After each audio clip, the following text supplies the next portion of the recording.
Look at this. It is Friday. It is 9, so it's UK Cowboys time. Yes. Welcome, everybody. It is episode 56, season 4. I know usually we're on a Thursday, but yesterday it was just all going on. So we had to just postpone. We put the message up so everybody knew, and now we're on a Friday. But that's a little bit better because everybody can grab a drink, a beverage of some type, stick your feet up, have a cigar as well if you want. I did. I had one earlier. There we go. Yep. And here we are. It's Friday. How are we, guys?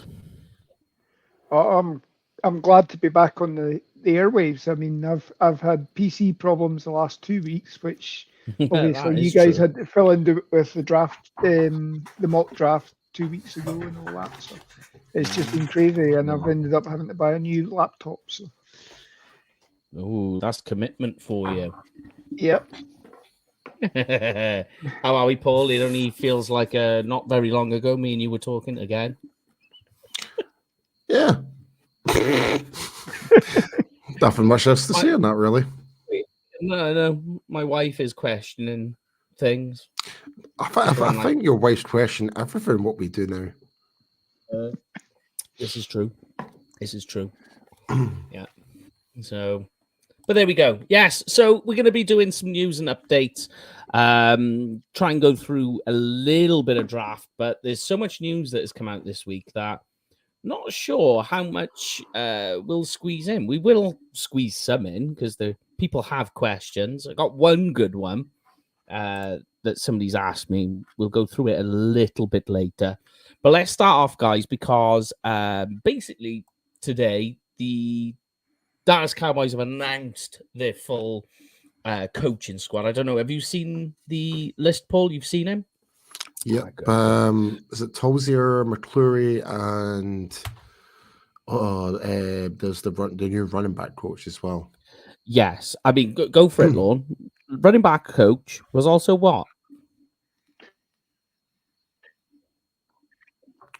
Here he's the assistant offensive line coach, and this year he's the running game coordinator as well. So obviously, you know, he doesn't really have a background in coaching running backs, but you know, this maybe is a focus that, you know, the running backs and the offensive line together will be a more focused approach to the running as well. So hopefully that means it's a good thing. You got Scolari, as we've talked about, you know, being the offensive line coach. He's worked in Seattle, obviously back to the last 2 era as well here. So he's got a fine pedigree as well. Seems like the West Coast offense that we're talking about, that you know, the linemen are going to be a little bit lighter, I would say, and a bit more mobile. So yeah. For me, I'm very intrigued by that because me and Meg were talking about this earlier today, and Meg made a really good point. It's like, and for me, like, me having coached O-line and D-line in particular, like previously before, not up to that level, but you could use offensive line gap assignments, like especially over game flow, to help your running back. So I think this is where this will come into play substantially for the running backs. It's like, if plan A, like if your A gap is closed off, here's your plan B. You should have done this, you should have done that. It's just to help bring better understanding for your running back. So that could be the issue that where previously before, where how maybe like utilizing Zeke, like we were never ever giving them like a plan B where it comes to the gaps were folded over, for example. So I think this is where this move kind of plays a part into that, perhaps. Yeah. Anybody got a take though on the offensive line coach, Mike Solari? I love it. I absolutely love it. Yeah. Like, well, he's a bona fide offensive lineman coach for he's been coaching offensive line for like 40 years or something like that. Yeah. Oh, he's been coaching longer than we've been alive. Yeah, so like from college to he was actually under Tom Landry as a special teams assistant, etc. So like he knows Dallas quite well, I would like to think. But with all the years, he's won a Super Bowl being as a coach as well under, I think it was the 49ers, I believe. Yeah, correct. And over the course of those years, he's just been an offensive lineman coach, and he has, over some periods of time, he's had some good units, but I don't think he has potentially the type of players that he's have in his repertoire right now. Yeah, so that is true. When you think like, here's a question for you both, because you both played offensive line, right? Yeah. A lot of people are saying, and I'm before you go there, don't think I'm stepping off the offensive line draft train, right? But a lot of people are saying, let's draft offensive line. It's offensive line first round, cornerback second, wide receiver third, is what people are saying generally. That's a big thing that comes out. Bear in mind, last season, the offensive line ranked second in sacks allowed. Yeah. Yep. Despite how we had our offensive line having improved over the past 2 years, that is still a concern. So I think bringing Stolari in will definitely help do that. And I mean, I don't know what else to say. I mean, don't get me wrong, like he had a really tough job up in Seattle. Like, even though like Geno Smith, he got sacked quite a lot of times, but when it came to overall, he helped improve that Seattle offensive line just as a overall unit. But I think with the guys he's now got in Dallas, like Zach Martin and Tyler Smith, etc., and hoping Terrence Steele comes back and gets re-signed and stuff like that, and a new deal as well, we can actually have a really good solid foundation going forward with Stolari. So and this is a word that me and Med were using all night, is the word interesting, so to speak. It's a very, very interesting, like, not just on Stolari, but from everyone in terms of who we brought in for coaching. It's going to be completely different, but I think the most important thing is, like, this is all on Mike McCarthy. And the reason I say that is, like, very true. He is taking the initiative to take more responsibility as a head coach, and we have said that in previous weeks. And I am definitely well and truly supportive of that, because I would love to have a head coach that wants to take on that role of responsibility. Like, he knows the pressure. Like, he's trying to, like, stop Jerry and Stephen interfere from the coaching side of things. He wants to say, no, this is the team I want to run. You guys tell, like, these are the type of players I want you to look at and bring in, etc. So I'm really happy that's the way it's kind of going. So with a head coach, he knows exactly what he wants to do. So again, and interesting. I think as well, what's interesting is obviously Dak was interviewed during Super Bowl week. And Jory Epstein had the story about, that McCarthy's changing about 20 to 30% of the playbook, which means there will still be things there, but, from last year, which means they were playing on some of the strengths of the team. But, obviously some of the things that we're criticizing Kellen Moore about, we'll be able to hopefully improve on that. And, as we know, it's both teams that were in the Super Bowl this year basically ran the newly revised sort of West Coast offense with a little bit of the option game mixed in as well. So, if McCarthy has actually sat down during that period that he was in between jobs with Green Bay and us, if he really has taken on board everything that's been, he sat down with those power of five coaches that he was dealing with, then, we should be improving the offense, I think. Offensive line wise, I'd be quite happy to go offensive line first round. I mean, obviously 100%. you're talking about Connor McGovern, you don't know about. there's talk that obviously to get us under the cap, we might be saying goodbye to Tyron Smith. And if we do let him go, then I think he'll retire and start the clock on obviously inevitable. Yeah, he's not going to another team. Yeah. That's true. So, and yeah, we hope Terence Steele comes back. The good thing today, I've seen Duke Manyweather's posting a lot of videos, and Tyler Biadasz is in. So he's obviously the off season's over for him. He's starting to work as well. So that's a good sign. He's not lounging around on holiday or anything. So you'd got to give Biadasz a lot of credit. A guy that we slated in pretty much his first and possibly his second season as a Dallas Cowboy, he's certainly flipped that around this season, and a lot of that credit is due to Duke Manyweather. Like, he has hands down changed the probably the mindset, but also just a lot of things from technique to blocking ability, snapping the ball, etc. All down to Drew Manyweather, so he deserves a lot of credit for that.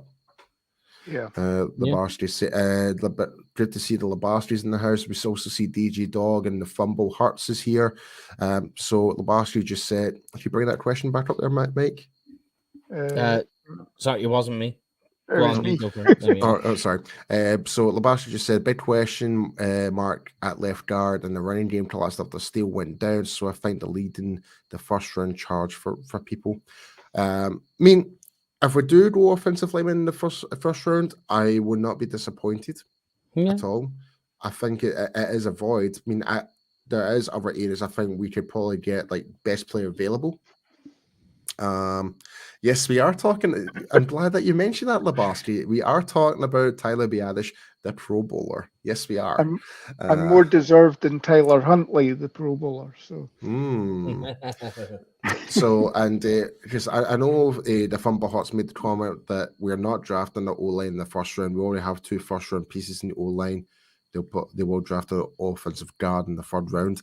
It's quite possible. And this is the beauty about the draft. We just don't know, because we're sitting at 26. We just don't know what other teams are thinking of doing.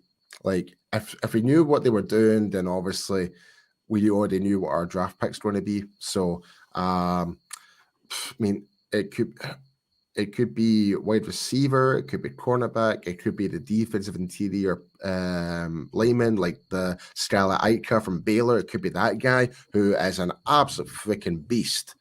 Like, if we draft him, I'd be very happy, to be honest, at 26.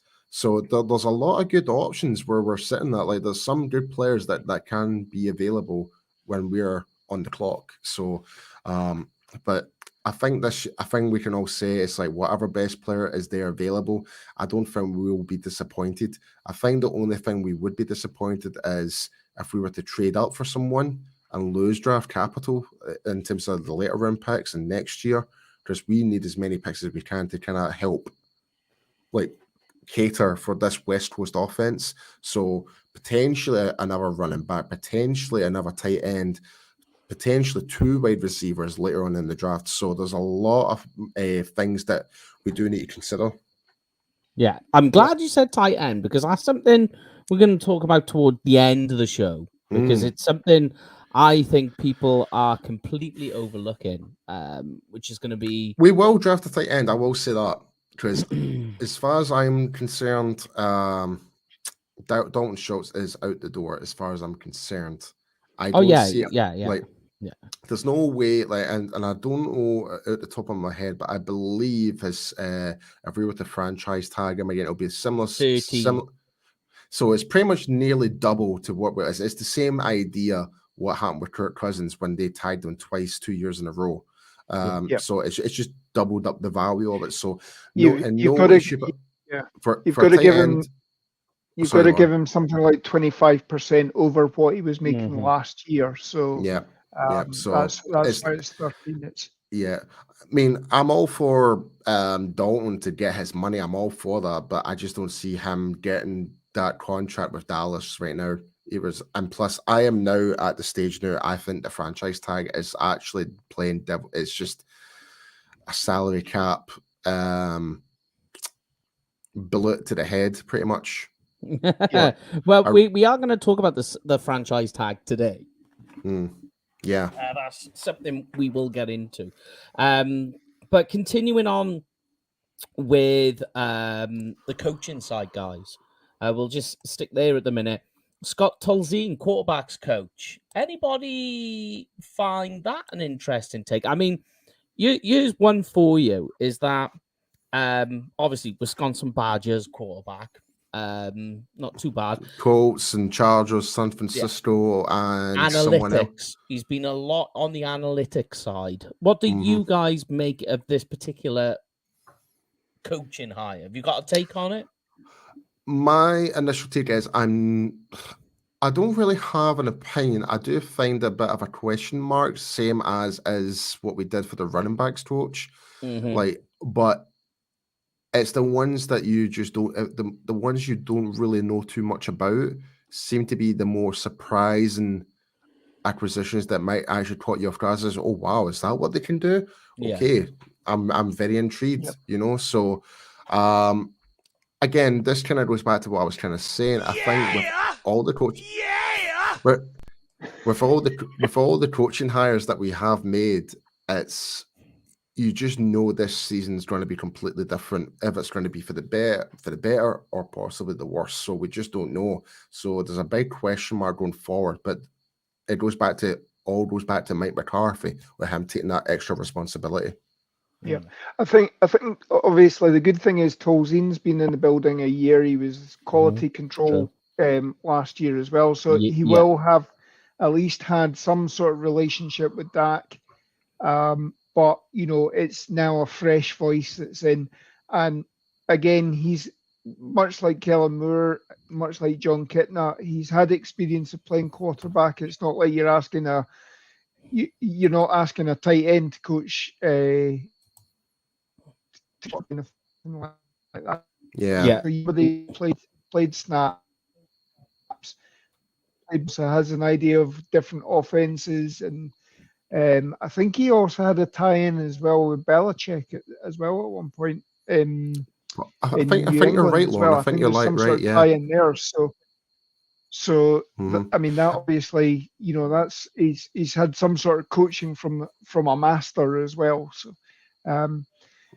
Again, it's giving it's a brand new voice for Dak, and it's somebody else that, you know, should be able to say, don't throw that pass, throw that one, you know, and this is what you should be looking for. Yes. Better than Kellen. See, and this kind of goes back to what I said a couple of weeks ago, and I'm seeing all the comments. I'll bring the comments up just in a wee second. I see Fumble Hearts and DJ Dog are making some really good, interesting points here, but I think the key thing that we're missing is like, we're having coaches are actually going to be coaching you and not be your friend. Like, because obviously Kellen and Dak play together as teammates. They have more of a friendship. So there might have been a not being too harsh on them or anything like that. But a non-working relationship. Yeah. So let me just bring up the comments. So DG Dog now just mentioned McCarthy now knows he's on the hot seat this season. He's surrounding himself with guys he knows, which is so true. I'm really happy about that. And Fumble Hearts made the comment saying, I love they are bringing in coaches that are not affiliated with Jason Garrett or Dak. I love the Scott Tolzien hire. And I think that's the most important thing. We're bringing in coaches that have no affiliation or long-term affiliation to these players. Like, so they're actually are coming in to actually coach and try and make you better. So, and little man, we didn't say Kellen was a McCarthy guy. We're not saying that. Kellen was a Jason Garrett guy. That's what we're saying. Yeah. So on the defensive side, I mean, because obviously we've still got Dan Quinn, so there isn't huge saving changes. Grace. Grace. I mean, you say that Adam Durday's still there, which is interesting. Yeah, so the London boy stays in. Joe Witt's still there. Why would we get rid of him? That's the question. Why would we get rid of him? Because he's done a fantastic job since he's been brought in. He's really helped the defensive line tenfold. When you think that the weakness of the team, right? If you was to stop and say, what's the biggest weakness of the Dallas Cowboys? You've got to say that it is the defensive tackle position. And yet, even that being the case, Adam Durde did quite a good job. All things considering, yeah. Like there was games where on the defensive front where we did stop the run very, very effectively, like Saquon Barkley. That was without Jonathan Hankins as well. We stopped him on his tracks. We limited, like I said, Leonard Fournette in the season opener to less, what was it, 80 yards or something like that. So all things considering, I think we did. I think Durde's done an exceptional job. So, man, the comments are coming in like hotcakes tonight. It's Friday night, mate. It's Friday night. It's Friday then. It's Sunday funny. What? I mean, obviously, Joe Witt's still there. The only one that did interest me on the defensive side is an old name returning back, Darian Thompson. Yeah, the former safety coming in as assistant linebackers coach. Yeah. I mean, what's interesting? And the linebackers coach obviously hasn't changed actually from last year. George Edwards last year was assistant linebackers coach. But interestingly, if you asked any of the linebackers, Edwards was probably more hands-on than the guy that's there again this year. So it'll be interesting to see if Darian Thompson is more that hands-on guy, and that what's the linebackers coach's name? Scott McCurley. Scott McCurley. Whether he. Yeah. Oh, guys, I've got something to tell you about Scott McCurley, right? Yeah. You ever remember the movie?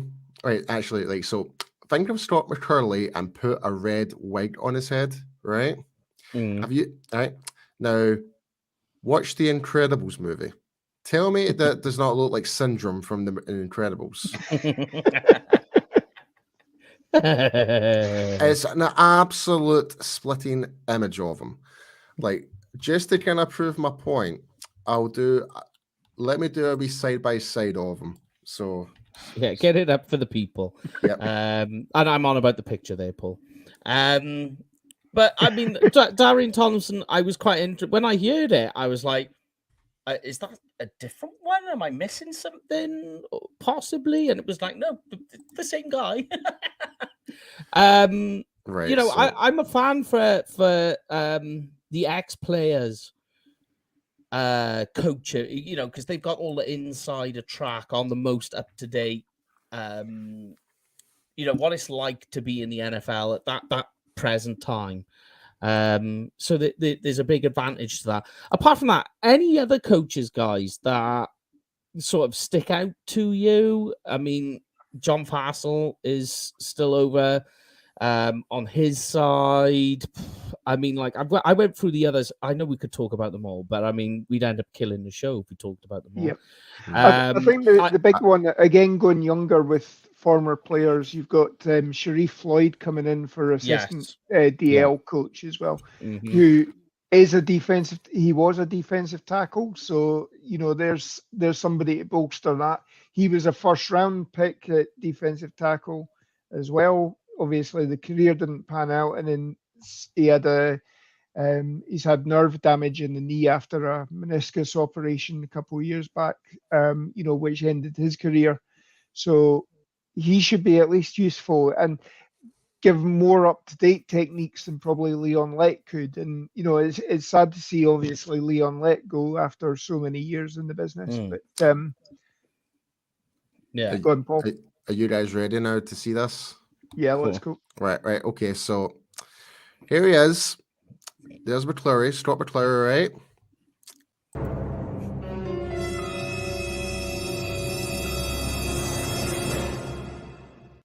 Yep. Absolute double of him. Yep, definitely. I had to do it. I'm sorry, but I had to do it. It's an there's he's an absolute double. Just give him a red wig like that. He's Syndrome from The Incredibles. It's the eyes and the mouth, isn't it? He's got the same grin. Oh, that's the thing. It's the eyes, the smile for sure. Yeah. But all right then, guys. So moving on to the next particular part we was going to talk about.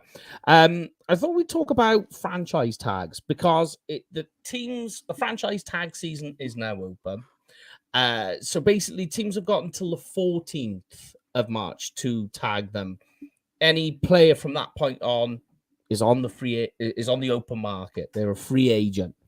So we already mentioned Dalton Schultz, 13 mil to franchise tag him. Leighton Van Der Esch, 20 mil to franchise tag him. So that's out of the question. I believe that I did have Donovan Wilson's numbers, but here's an interesting one though because was it not like 11 million or something? I believe so. Yeah, maybe 12.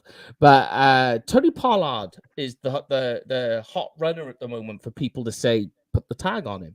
Now he's actually 10 mil if they decide to franchise tag him. Bear in mind they're already paying Zeke 16, so that would be 26 million tied up on running backs for next season. Now going off a couple of sites as well. The market value for Tony Pollard ranges from about between 7 and 8 million, depending which site you go on. I think that if they offer, because think Pollard, he hasn't got a lot of tread off those tires. When you think he was only on 50% of the snaps last season, and the previous 2 seasons he was on less than a quarter. His first season was like 13% of the total snaps, which is nothing. Obviously, there's the injury which has kicked in. So there's a little bit of that going on. I think the Cowboys, rather than franchise tagging him, if they are going to keep him and retain him, long-term deal, 3 to 4 years, 6-7 million, I think is the sweet spot. Now you can keep Tony Pollard on that, I think. Yeah, I'd agree. I mean, if you think that the 2 teams in the Super Bowl, basically 7 million was what their entire running back core was amounting to. If talk is, Zeke's maybe played his last down in Dallas, and then you're talking about, franchise tagging Pollard as well. All the franchise tag does is basically give them the starting point for the negotiations, and unfortunately, very rarely do you see them go, right, okay, I'll take a $5 million deal instead of making 1 year at $10 million. You're not going to see them come that far down to get a long-term deal, because they know that the next year, if they've had a good season, they can be garnering more on the market as well. So, yeah. As Paul says, the franchise tag's a loaded bullet, to be honest. Yeah, you just perfectly just finished what I was just about to say there. Like, if there's one thing about that sweet spot getting Pollard to a longer term deal, I think with this injury might actually help us out with that if we were to get him sent to a longer term deal on the cheaper rate. Because we just don't know what the extent the damage has done to Pollard. So is it worth risking? I don't know. I really don't know. But in terms of the franchise tag, I don't believe any player is worth tagging right now. Like, and I'm just not a fan of franchise tags at all. I am not a fan of it. Like, it just adds unnecessary extra value to a player when, like, for example, like, and this is no dig to Dalton Schultz, no dig to him, but if it wasn't for the whole scenario with what's his face, Randy Gregory, he would have never gotten franchise tagged. He would have been given an actual deal, pretty much. Yeah. So he did kind of sell himself out of Dallas, because I've been talking of Dalton Schultz, and I know you know this too, Paul, but all we can say, without giving too much away, really, and to protect sources, he's not coming back. yeah, Yeah, we have our sources, and we're not allowed to say why. Yes. Mm-hmm. He is gone. Yep, He's not coming back. And then what's funny is we knew this, and then I think we mentioned it on the show already. Yeah, we actually kind of knew this about just before the playoffs. So yeah. And then we hear last week the Cowboys are saying we're not going to franchise tag Dalton Schultz, and we're just like, okay, it's he's gone. It's, he's gone. Yep. So we'll talk more tight end in a moment. A lot of people, yeah. So I mean, like with the Tony Pollard thing, I know what you guys are saying. Like when you think, like especially with Dak, think of that. They franchise tag Dak, then the year later they have to give him this supersized contract because they've waited a year, and the inflation costs on quarterback contracts are so steep and so quick.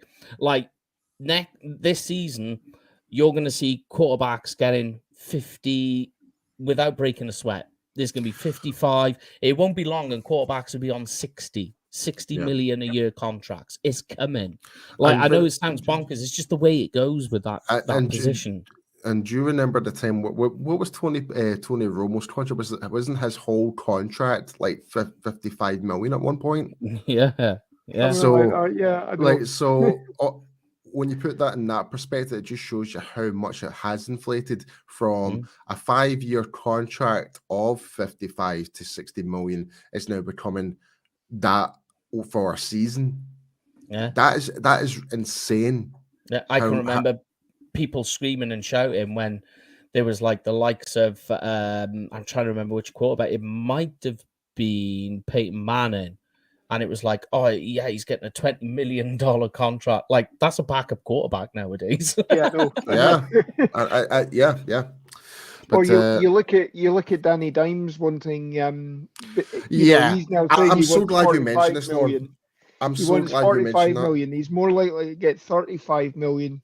You know, and I think nobody would argue that Dak is still a hell of a lot better than Danny Dimes. Easily. Yeah, so you'd be again. Everybody was moaning about the fact that we were paying Dak 40 million a year, or thereabouts. Sorry, Lauren, you were getting cut out there. Rich. Yeah. We lost you in the wash there a little now bit. About the 10th. Yeah. It's about the 10th richest contract now for quarterbacks, where, obviously it was number one back then. It'll get surpassed again. Well, we're seeing the whole scenario when it comes to like Lamar Jackson now. I've seen reports and rumors that he's been offered like ridiculous amounts of money and he's still refusing it, pretty much. It just shows you. It just shows you like it's just getting more expensive, regardless. Yeah. Like and the more we like as the next season goes on and on and on, it's like when you really think about it, Dak's contract is not as bad as we thought it is now. Really, when you put things in that perspective, it's not. Like if we were to kind of put Dak on a 2-year deal, then try and give him a new contract, can you imagine what he'd be worth now? Like he would be asking for the 55+ million a season contracts if that was the case. Yeah. So yeah. It's just the way that it goes. And Tony Pollard, if he does go, I completely understand the reasons, and especially with his position, running backs, this contract really is all they're gonna get. After that, performance, athleticism all declines, along with people wanting to retain them. So he's got to make the smart decision for him. Yeah. And I will say I think there will be teams who have a lot of cap to spend. Will give him a really good offer, to what he's more looking for. But whether he'll fit into that scheme, we don't know, etc. But that's the whole gamble when you want to test free agency and stuff like that. Yeah, but I mean, go on. was going to say, if you're going to put any tag on him, I put something like the transition tag on him, because that still gives you the right of first refusal on any contract sheet that he signs to. And I think where it's the franchise tags, the average of the top 5 players, I think the transition tag something the average of the top 10 players or something like that. So it actually lowers the cap hit a bit more. And obviously brings you closer to doing a long-term deal. But we just need to see how it goes. I certainly wouldn't be putting the franchise tag on him, to be honest. Yeah, it is a toughie. But talking of testing the market, one guy that I think they need to do sooner rather than later, if they do franchise tag Tony, remember 2 things. Tony Pollard doesn't need to sign it, but also that doesn't mean the negotiations for Tony Pollard and Dallas Cowboys stop. That just means that they get a little bit more time. I think I believe, is it July June? 15th? July 15th. Yeah, I'm because that's exactly what we did with DeMarcus Lawrence. We did put him on the tag, then we managed to come up with an agreement with the longer term deal before the deadline. So it is possible. It's just there to give you more time. So that's one thing I do like about the franchise. I do like about the franchise tag. It just gives you a longer negotiation period. Yeah, it gives you just that's because it. Here's what I would do is I would put the tag on Tony if they can't get a deal done, right? Mm-hmm. Only because I need to get LVE done because I don't want him testing the market. Yes, I agree with you on that one. I think LVE and Wilson are probably our top 2 guys that we need to bring back in longer term deals, I think. Yeah. Yeah, Wilson needs to get done as well. That was one of the questions I got sent to me, but we'll get into that a little bit later. Because, I mean, the issue we got is I think because of how quickly LVE came on this season, and we've seen it slightly towards the end of the season before, LVE is starting to get to that point where that first round draft pick is starting to pay for itself. It's not quite there, but it's almost there. Mm-hmm. And I think there are certain teams that are desperate for linebacker. LVE fits that, especially because I think he's more fitted to teams that play with an odd front. So, there's 4 linebackers back there or even 2. I think he's more suited to that than the way the Cowboys use their linebackers. And but I think what he did in terms of the run defense was so huge, and it was very glaringly obvious when Leighton Van Der Esch was in there than when he wasn't. Yeah. And I think that if you let him test the free agent market, unless the only thing I can think of that you could tag LVE, because I know the price is high, is that it swings the other way, that they can get a long-term deal with Tony Pollard done, but they can't get LVE done. So what I'll do is I'll get Tony done on a 6 or 7 per year. Right, let's go to LVE. Right, slap the tag on him quick, call his agent. That's the only reason I would do it. Yeah. I'm seeing a lot of comments right now about the whole Bobby Wagner stuff right now as well. Yeah, that's out there. Yeah. I mean, I'm not against it at the right price. That's the trouble. It's just like I would love to see Bobby Wagner in the star, wearing a star on his helmet, but it really just comes down to, can we afford it more than anything, and that's really does come down to, and that's the really beautiful thing, but also the downfall when it comes to football is salary cap. It's to try and keep it a nice, fair playing field to keep your team within a budget. Yep. To keep it as a communion. Mm-hmm. Yeah, we could say that. Yeah. We won't go there though. But it's Bobby Wagner. I haven't checked because I did see the news when it came in. I think actually you tweeted it, Paul. And I seen it when it came in, and I was like, I wonder what the cost would be on him. But Haven't had time to check on that quite yet, but I would imagine he's not going to be cheap. His market value isn't going to be cheap. No. I think he's probably just maybe roughly about, from what the rumors were saying, it's like you're probably talking about like the 13 million mark a season. Seems fair, yeah. Yeah. Again, it's it's a question mark because obviously, obviously we're now talking about are Dallas going to put all their chips on the table and go all in? You see that the Rams did that last year. They let Von Miller go. They brought Bobby Wagner in. Bobby Wagner obviously wasn't as good as Von Miller last year. And Still balled out though. Like Bobby Wagner was still Yep. really good for the Rams. Like there's no question about that. But I think it's just more down to the fact that the Rams screwed themselves over when it comes to their own salary cap. They're now hit that wall now. Like by putting all their chips on the table, it's now coming back to haunt them now. This is it's we've seen it before with the Saints, and you're just waiting for it to implode on itself. Yep, I agree. A lot of people keep saying, "Oh, well, the Eagles are going to go down this road." They're not quite the same because they do have like first round picks on the draft that they can play with, which gives them capital to play with. But this is the problem when you try and go all in and you don't have a backup plan. Yeah, I agree. But yeah, I mean, like the only other parts I wanted to talk on the franchise tag side really was the options there, and you guys have already mentioned that you wouldn't do it.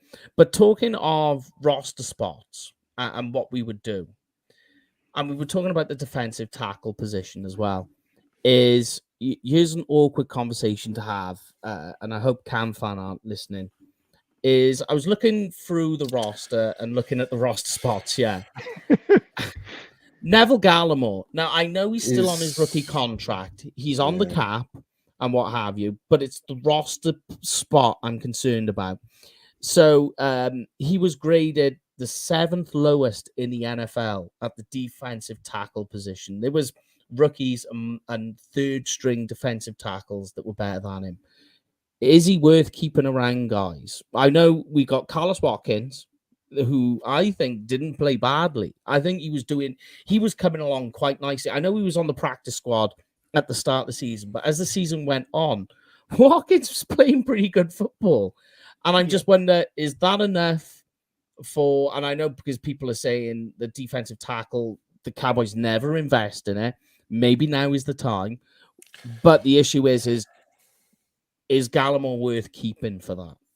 Right, so defensive tackle is a one tick. It's worth investing in. Yes. As a free tick positional, like interior defensive lineman, not as a nose tackle or 0-1 tick. That's your basically your nose. You've got an interior and defensive lineman. We've actually got a lot of those guys, and everybody knows, along with Can fan, we're big Neville Gallimore fans, and I just don't see us retaining them, bringing them back. I really don't, unfortunately. As much as it pains me to say that, because I freaking love Neville Gallimore, and I just don't think we're going to do that.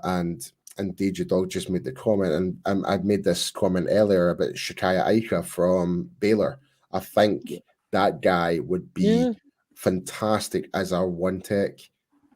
I think that would be like, because it reminds me of Vita Vea quite a bit. Yeah. I mean, I think Gallimore is in the position that Tristan Hill was in last year. That coming into last year in his deal, has had flashes, been hampered by injuries as well. I mean, by all accounts, he would have taken the world by storm last year if it worked well and hadn't dislocated his elbow and all that. And sorry, I'm now talking two seasons ago for this one. But he's now in that position. I think round about trade deadline, that was when he started taking everything to do with the Cowboys off his Instagram post and everything like that. So maybe there'd been writing on the wall there that they'd said, "Look, we're putting you on the trading block." You know, and he was just lucky that obviously the Cowboys did have another year with him then on his contract, that they could think about getting Tristan Hill out the door and see what they had with him. But if you end the season with on the as a healthy scratch, you know, that doesn't bode well for you. And obviously the guys like Osa and Golston are coming on. You've probably seen better play out of them in the last 2 years, particularly tail end of last season. I think you certainly seen them coming on as well. So it maybe does spell that his time's coming to an end. You might take him to training camp again, but you know, if you're looking to offload somebody to bring in somebody else, then you know that's maybe somebody that you offer as collateral. Yeah, I mean, like the issues are just like so compounded with Neville Gallimore that, like, just when you think he's turning the corner, all of a sudden it'll be like a drive or two later, and you're watching it, and there is a double team coming his way, and he's just getting driven like 7 yards off the ball. Like, you know, how many times did we see Neville Gallimore like almost outside the box, and you're thinking, what's he doing? Like trying to cover the pass, and you go back and watch it, he's actually getting blocked and driven that far down off the field. That's why he's in those lanes. He's getting blocked back there. He's not a one tech. That's the thing. We're putting him as a one tech. He should be playing as a 3 tech, offset between the A gap and B gap. But we're not utilising it because you've got like Osa de Gazoo there. You've got Carlos Watkins in who's there, playing really good football. Yeah, so if Gallimore was actually put in his position and given him time, then I'm sure he would have actually eventually explode. But I think we're just we just had too many guys that are played that one certain type of the position. They can't play the other part of that defensive line. So yeah, but it's unfortunate. And when you think as well, his run blocking, you know, Neville Gallimore's, the run blocking is just disgusting. So I mean, just when you watch it, it's so bad. You employed him as this pass rushing 3 tech, like you say, Paul. You're not getting him in the backfield. He's not stopping the run. So then all of a sudden you're just like, well, where's left for you? Do you know what I mean? And I mean, that's the trouble. So I hate to see it, because we had such high hopes for him. Put it this way, I'm really sad, you know. Yeah, it's beautiful. Just but let's say Neville Gallimore isn't back, right? How sudden is it now that or how important is defensive tackle for the draft now for the Cowboys? I'd say it's quite up there. I would say it's top 3. It's a sneaky one, you know, because so for me, it's wide receiver, of interior offensive lineman, and a proper one tech defensive tackle. That's our top 3. Agreed. Especially you've not got Hankins anymore, or Hankins is a free agent at the moment. You know, you've lost a big chip there. Bahana hasn't panned out yet either. I mean, he flashed, but you know, again at points he was on the inactive roster for no reason at all. So it is a question mark, and you know, we want one of these run stuffers. So this is a good counter argument from Labarski here. Would it still be a top 3 if we do bring back Hankinson? I don't know, honestly. if your plan is to let Neville Gallimore go, right? When you think of how weak the defensive tackle position is for Dallas, yeah, still it still needs to be one of the main priorities. They very rarely invest high in defensive tackle. When you think, we're talking about Neville Gallimore, he's probably the highest defensive tackle the Cowboys have drafted in a while. And I think perhaps that's one of the reasons why. Because when you think they've drafted defensive tackles in the past, they haven't worked out. So I think in Jerry Jones's mind, he's just gone, and a lot of it is because when you think of most defensive tackles, like we have with Neville Gallimore, and I've said to you before, there is, that fruition period for those guys. And a lot of it is they need to get in the gym. They need to get up to speed with the NFL. And that can, for those guys, can take, 3 years. Ain't nobody got time for that. So it's very much. So I think sometimes the best plan, and I know they've tried this too, and it was a bit upsetting when that happened, is to go and get a veteran defensive tackle, one that's already, a veteran who's had time invested into him in the NFL, so you don't have to wait for it. Yeah. No, I agree. Yeah, and that's just what I think. That it's all well and good drafting, which I think they need to, but personally, I just think that they've left the drafting a high-end defensive tackle for so long. You may as well just that's your free agent investment. Mm-hmm. You talk of Vita Vea, there's a guy. Imagine getting him in the building. Well, this is what I'm saying about Sakia Aika from Baylor. Yeah, very, very, very similar in terms of capabilities, speed, getting into the actual A gaps, like playing in the one tech position in particularly. Like I've now started doing my due diligence and actually starting to look at the tape of him, and I have to admit, if we do draft him, I'll be a very, very happy man if that was the case. Be doing that dance again? The happy dance, possibly, but I'll probably end up doing something like this. Excellent. Yeah, no, that's more like it. So yeah, the only other things I wanted to ask you guys and people at home, and then we'll leave it there. The Cowboys have talked that, or there's been talk on social media of the Cowboys intrigued by Hendon Hooker and CJ Stroud. What do you guys make of that? Right, CJ Stroud, so what is 85 touchdowns and 12 interceptions in the last 2 years. Like he's going to be a top 10 player. He's going to draft we're the only we're ever going to have any chance of getting him, either something controversial happens and falls down, or we're going to have to trade up, which is not going to happen. We are not trading up. We can't afford to do that. So Stroud for me is out the question. Hooker, however, I think there's a potential we could probably get him in the late second, early third. Because of the injury, people not wanting to wait an entire year. Yep, so there's that. So I'm not against it. I would rather prefer to us draft a quarterback much later on in the draft.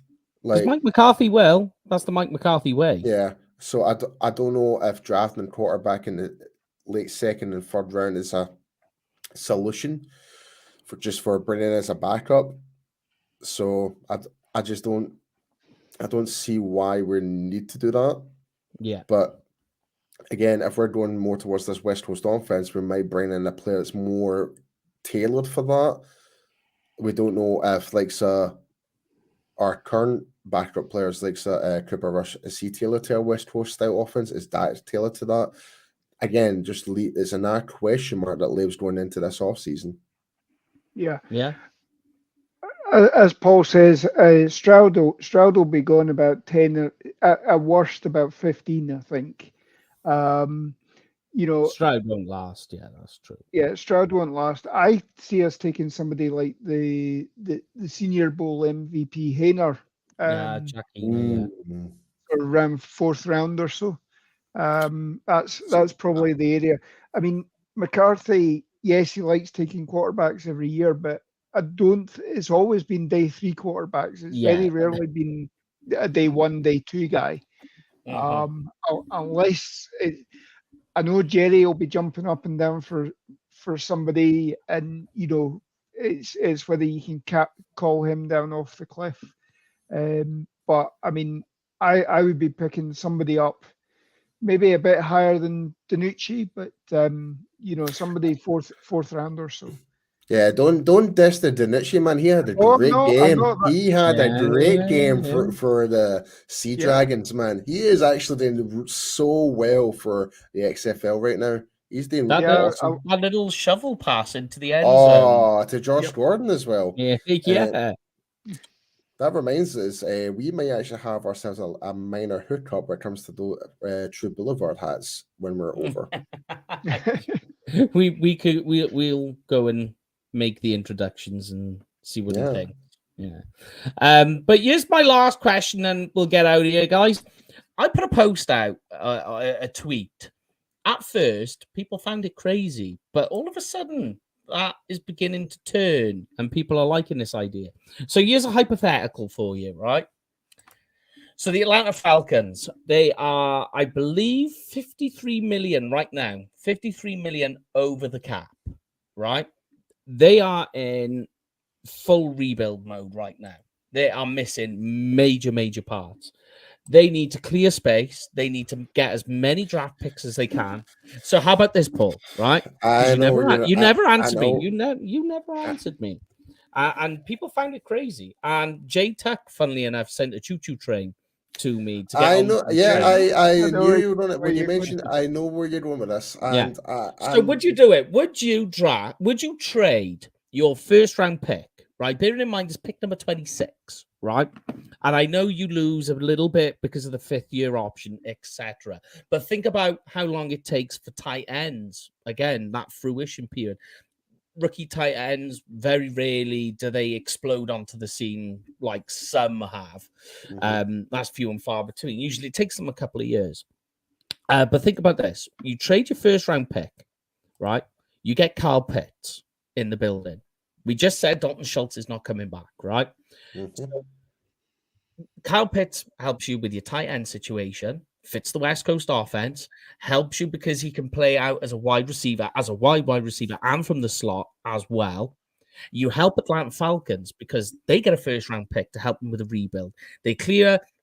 Basically, when you're in a rebuild where Falcons are right now, tight end is not high on your list of priorities. That's a luxury pick right now.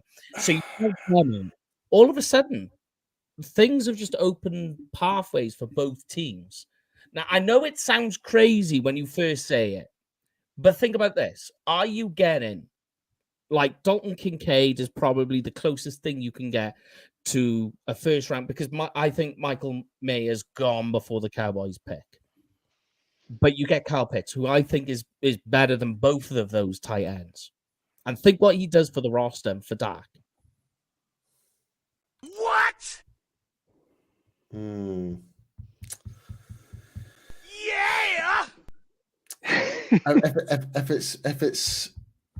If it happens, it happens. I'm not going to be upset about it. Boy.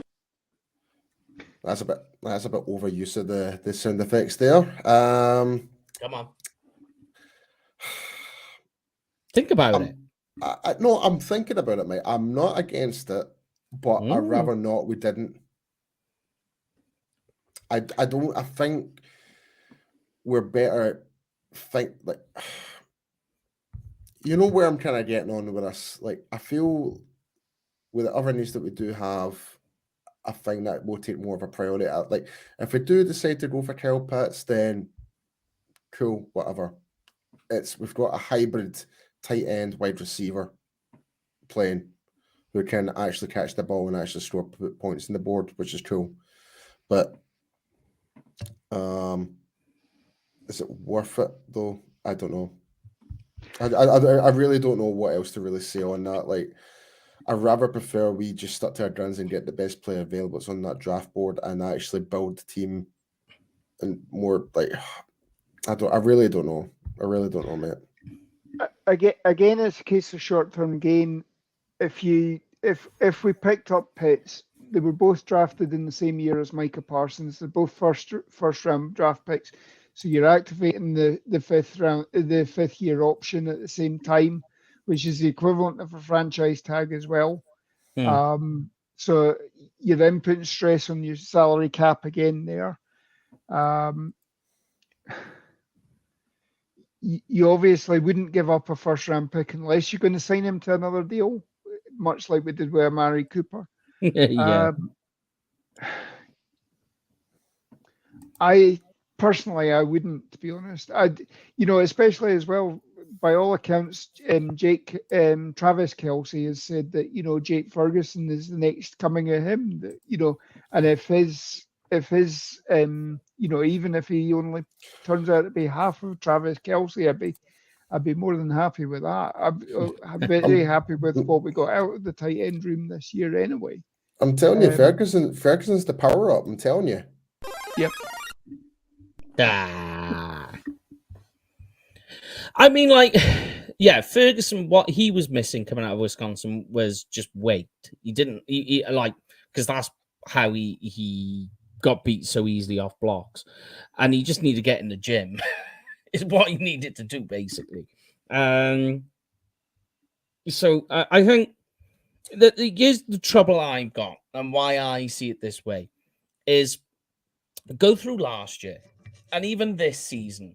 Look at the teams that went to the championship, to the Super Bowl, and even won it. What was the one thing that they all had in common? Obviously, one thing they all had in common was a very decent defensive line.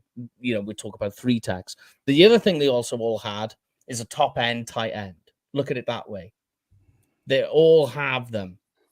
But the thing is, though, Mike, they're not first round. They were never drafted as first rounders. No. I know that. Yeah. So Kelce didn't really properly explode after his second season. Remember, the majority of us at the UK Cowboys, we went to the Kansas City versus the Detroit game back in 2015, and that was under Alex Smith as their quarterback. And Kelce was just basically taking the year after it was Tony Gonzalez retired. So, and he was just still finding his feet. So, for him to kind of come out and say Ferguson's kind of going that same direction, I would put my faith on that. I'll be perfectly honest. I'm a big fan of Jake Ferguson. I think he is potentially could be our actual proper starting tight end. So I don't see why we need to indulge this idea of trading away a first round draft pick for Kyle Pitts, who is going to cost us more money essentially based on the contract, even though it's a rookie, mind you, right? But I would still rather pick at 26 and get a player in the lower spectrum of the rookie contract that way as well.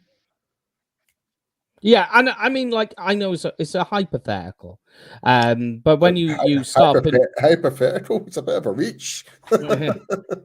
And I mean, when you stop and you think about it, the Dallas Cowboys never really invest high in the draft at tight end. When you look at the tight ends we got now and the ones we've had in the past, I mean, some of them were undrafted free agents that we've had playing along, day 3 picks. Yeah, but they still did their job, though.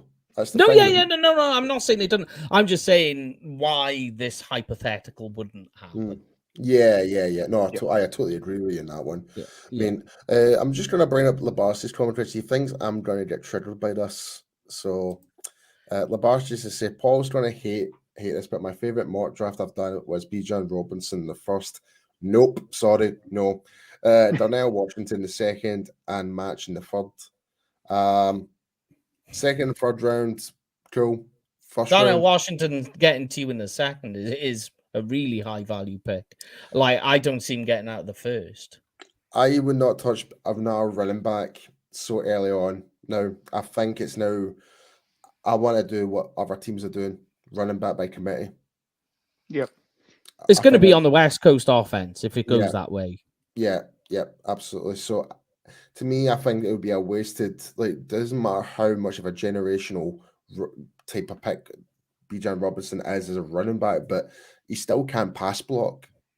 Let's be honest. When you look at the film of him, he cannot pass block as a running back. He's literally a more bigger version of what Tony Pollard can do.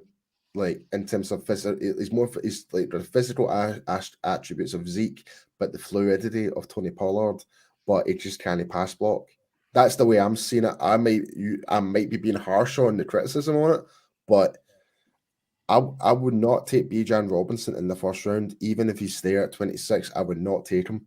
And also, I just do not want to invest another running back in the first round again like that. Yep. So if it was me, wide receiver, defensive tackle, maybe even linebacker again, who knows, or cornerback. Like, as long as it's not a quarterback or it's a running back, like offensive lineman, I'd be happy with whatever. But anything, like if it's those two positions, I'd be pretty annoyed. But anything else, I have no problem with that. Yeah. All right. Well, it's Friday night, guys. So should we call this a night and wrap it up? Yeah. I know we do apologize. It is a bit of a short one than usual, but it is Friday. We do want to get a couple of drinks in the go and stuff like that. So, but yeah, I have somebody shaking a wine glass at me. So yeah. So, but it is Friday. Baby, that's right. Get in there. All right, hit me with it, Lorne. Okay, so if you are going to a Cowboys game this year, make sure that you hit up Cowboys Experience for the ultimate meet and greet, stadium tours, game tickets, tailgating, and much, much more. Get to hang out with guys like Micah Parsons, Sam Williams, Jay Novacek, Drew Pearson, Zach Martin. Paul will tell you anybody that I've missed out. And if you are going with them, make sure that you mention UK Cowboys because they'll treat you like royalty and they'll also give you Free stuff. Paulie, yeah, guys, if you're be sure to go and check out our fellow content creators from the official DallasCowboys.com channels, like Hanging with the Boys, The Break, Talking Cowboys. The draft show's now back as well.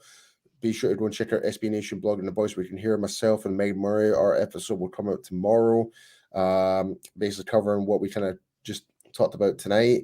Our good friends from Canada, J-Tuck, as we mentioned earlier before, Big Game James, all the list is there. So be sure to go and check those guys out. You will not be disappointed with all the contents. And the last one is the travel package, guys. I know some of you got questions on this. Message Barry and the guys over there. They will get to you. I know some people, we see your messages going in and people asking what's going on. Some of them, it's been a bank holiday in America. It's been President's Day. But they will get to you. Don't worry. As long as you message them, then you will get the early bird discount. So don't panic. It's okay.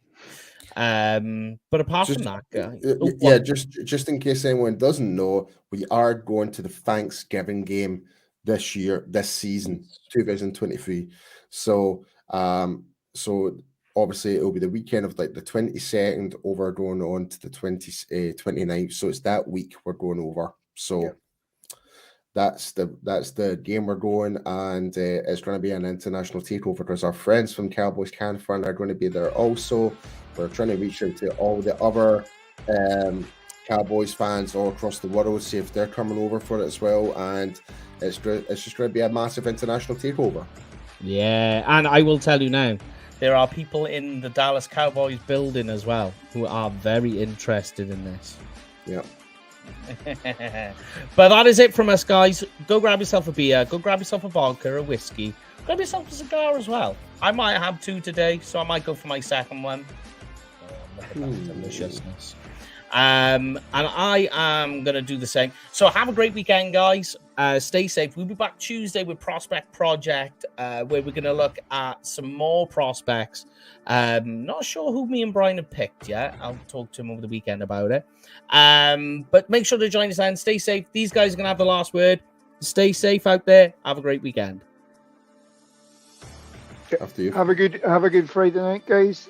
Enjoy your weekend. See you next week. Dallas forever, Philly for never. Have a good one, folks. Go Cowboys.